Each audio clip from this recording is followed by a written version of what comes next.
হুগলি জেলার তথা কোন্নগর শহর অঞ্চলে ঐতিহ্যবাহী মা শকুন্তলা পুজো আগামী শনিবার তারই পরিপ্রেক্ষিতে সেজে উঠেছে মায়ের বেদি সহ মন্দির চত্বর। মন্দিরে চলছে ফুল ও কাপড় দিয়ে বেদি সাজানোর পর্ব, সেই সঙ্গে চলছে বাজনা। এক আলাদা আনন্দের রূপ দেয়, যা সকল ভক্তদের মন ভরিয়ে তোলে। এই পুজোকে কেন্দ্র করে দেখা যায় মেলা। শুক্রবার 12টার পর থেকে রাজ্যের বিভিন্ন জেলা থেকে মা শকুন্তলার রক্ষা কালীর মায়ের ভক্তরা সারিবদ্ধভাবে গঙ্গায় যান। গঙ্গা থেকে স্নান করে মায়ের কাছে লক্ষ লক্ষ ভক্তরা সারিবদ্ধভাবে এসে মায়ের বেদিতে জল ঢালেন। সেই সঙ্গেও দেখা যায় যে সমস্ত ভক্তরা তাদের মনোকামনা পূর্ণ হয় সে সমস্ত ব্যক্তিরা গণ্ডি কাটার মাধ্যমে মায়ের কাছে আসেন এবং জল ঢালেন। এই জল ঢালার সাথে সাথে দেখা যায় নতুন পল্লী নিউ সাউথ পয়েন্টের পরিচালনায় রাস্তার ধারে সাধারণ মানুষের জন্য জলছত্র পদ্মফুল বিতরণ কর্মসূচি। কোন্নগর সহ এই পুজো নিয়ে আলাদাই একটা রূপ সেজে ওঠে। মা শকুন্তলা শুধু কোন্নগরে নয়, পুরো রাজ্য জুড়ে রয়েছে তার নাম, যেখানে দেখা যায় বিভিন্ন প্রান্তের মানুষ এই মন্দিরকে ঘিরে ভক্তদের আসা যাওয়া।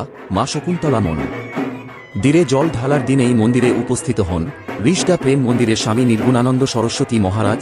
জাতি ধর্ম নির্বিশেষে এই পুজো নিয়ে বেশ কিছু গুরুত্বমান কথা বলে এই পুজোকে কেন্দ্র করে সকল হিন্দুদের কি করণীয় তা তিনি বলেন এবং আগামী দিনে প্রত্যেক মানুষের কি করা প্রয়োজন তা তিনি খুলে বলেন। প্রিয় দর্শক বন্ধুরা, আপনারা জানতে ও দেখতে অবশ্যই চোখ রাখুন নিউ 24 নিউজ বাংলার পর্দায়।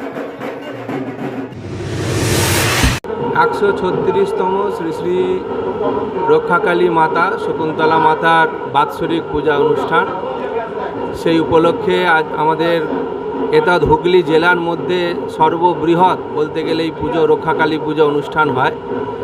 অগণিত ভক্ত সারা বাংলা থেকে এখানে আসবেন এবং তারা প্রার্থনা জানাবেন। আজ রাত্রির থেকে জল ঢালা, তারপরে মায়ের পুজো, কালকে মূর্তি আসবে। আমরা আশ্রমের তরফ থেকে এখানে প্রত্যেক বছর আসি জল ঢালার অনুষ্ঠানে এবং পুজো অনুষ্ঠানেতে আসি। আমরা সমস্ত সনাতনী মানুষের যে ঐতিহ্য, যে পরম্পরা, আমরা দেবদেবীদের পূজা অর্চনার মধ্যে দিয়ে যেভাবে আমরা করি তার একটা বিরাট দৃষ্টান্ত হচ্ছে আমাদের এই শকুন্তলা কালী। এখন যেভাবে চারিদিকে সনাতনী পরম্পরার যেভাবে আঘাত আসছে, তাতে মায়ের কাছে প্রার্থনা করতে এসেছি যে বিশ্বের মঙ্গল হোক। আমাদের প্রার্থনা থাকবে সর্বে সুখিনা সন্তু সর্বে সন্তু নিরাময়া সর্বে ভদ্রাণী পশ্যন্তু মা কশ্চিৎ দুঃখ ভাগ ভবে। আমরা ঋষিমুনিদের পরম্পরা অনুযায়ী সারা বিশ্ব শান্তিতে ফিরে আসুক এবং সনাতনী মানুষরাই একমাত্র সেই শান্তির প্রার্থনা করতে পারবে। আমরা সেই প্রার্থনা করব, দিকে দিকে জায়গায় জায়গায় সর্বত্র চলছে, আমাদের এখানেও সেরকম চলবে।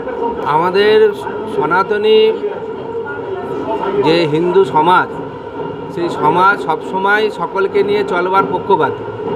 আমাদের ভারতবর্ষের 6টি দর্শন আছে, একটি দর্শন নেই। কোনো কোনো ধর্মের একটি দর্শন সারা বিশ্ব চলছে। আমাদের ভারতবর্ষের চিন্তাশীল মানুষের সংখ্যা বেশি, তাই কোনো জিনিসকে হঠাৎ করে ধরে নেওয়া বা আবেগপূর্ণভাবে ধরে নেওয়ার সংস্কৃতি আমাদের নয়। সেজন্য আমরা সময় দিই তাকে শুধরে যাবার, সময় দিই পরিস্থিতি ঠিক করবার। আর সম, দান, ভেদ এই 3টে নীতির পরে তারপরে শেষ নীতি হচ্ছে দণ্ডনীতি। যদি আরও প্রয়োজন হয় সনাতনীরা সেটাও করবে। প্রথমত বলে রাখি যে আমাদের সবসময় ধর্ম আর অধর্মের যুদ্ধ হয়েছে। আসুরিক বৃত্তিকে নিবৃত্তি করবার জন্য দৈবী শক্তির সঙ্গে সবসময় যুদ্ধ। সে মহিষাসুর মর্দিনী বলুন, আর চণ্ডমুণ্ডকে বধই বলুন, আর আমাদের মহাভারতের যুদ্ধই বলুন, সাবজেক্ট একটাই, অধর্মকে নাশ করে ধর্মকে প্রতিষ্ঠা করা। এবং সেটা যদি ভগবান শ্রীকৃষ্ণ প্রথমে গিয়েছিলেন দূত হয়ে, যে যাতে সমাধানটা আলোচনার মধ্যে মিটে যায়। যখন তাতে মিটল না, তখন শেষ অস্ত্র দণ্ড ছাড়া উপায় থাকলো না। সেজন্যে আমি ওই জন্যই প্রথমে বললাম যে আমরা আলোচনার মধ্যে দিয়ে কিছু সহ্য করে যদি মিটে যায় ঠিক আছে, তা নাহলে শেষ অস্ত্র হচ্ছে দণ্ড। আর সেটা তখন যদি প্রয়োগ যাতে না করতে হয় সেজন্যই সেটাই ভালো। কিন্তু যদি হয় তাতে কিন্তু সনাতন ধর্ম কখনই পিছপা হবে না।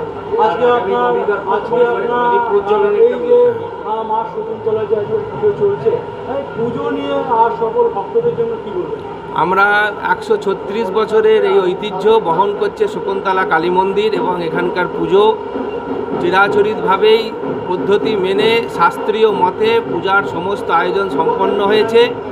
সমস্ত ভক্তবৃন্দদের কাছে আবেদন, শান্তি শৃঙ্খলা নিয়ম শৃঙ্খলা মেনে মন্দিরে আসবেন। এবং মন্দিরে এসে নির্দিষ্টভাবে নির্দিষ্ট জায়গায় পূজা, জল ঢালা, ডালা পূজা ইত্যাদি দেবেন এবং সুষ্ঠুভাবে দর্শন করবেন, এটাই আমি সকল ভক্তদের কাছে প্রার্থনা করছি। সারা বিশ্ব এ নিয়ে চিন্তিত, সারা বিশ্ব সন্ত্রাস মুক্ত পৃথিবী চাইছে, প্রত্যেকটা দেশই চাইছে সন্ত্রাস মুক্ত পৃথিবী। ভারতবর্ষ তার থেকে আলাদা নয়। যারা এ বিষয়ে দায়িত্বে রয়েছেন, মাননীয় ভারতবর্ষের প্রধানমন্ত্রী এবং ভারত সরকার, তারা এ নিয়ে উচিত পদক্ষেপ গ্রহণ করবেন বলে ভারতবাসীর আশা, ভারতবাসীর ভরসা। সেখানে আমরাও বাদ নয়। আমরা সেই জন্যে আমরা ভারত সরকারের ওপর নির্ভরশীল এবং ভারত সরকার যা সিদ্ধান্ত গ্রহণ করবে এই সন্ত্রাস দমনের জন্য, এবং তার জন্য আমরা প্রত্যেক ভারতবাসী তার সঙ্গে থাকব, এই বার্তা আমরা সকল ভারতবাসী আমরা বিশ্বকে দিয়েছি এবং বিশ্ব নির্ভর করছে ভারতের ওপর যে তারাও যেন এটা দ্রুত সমাধান করে।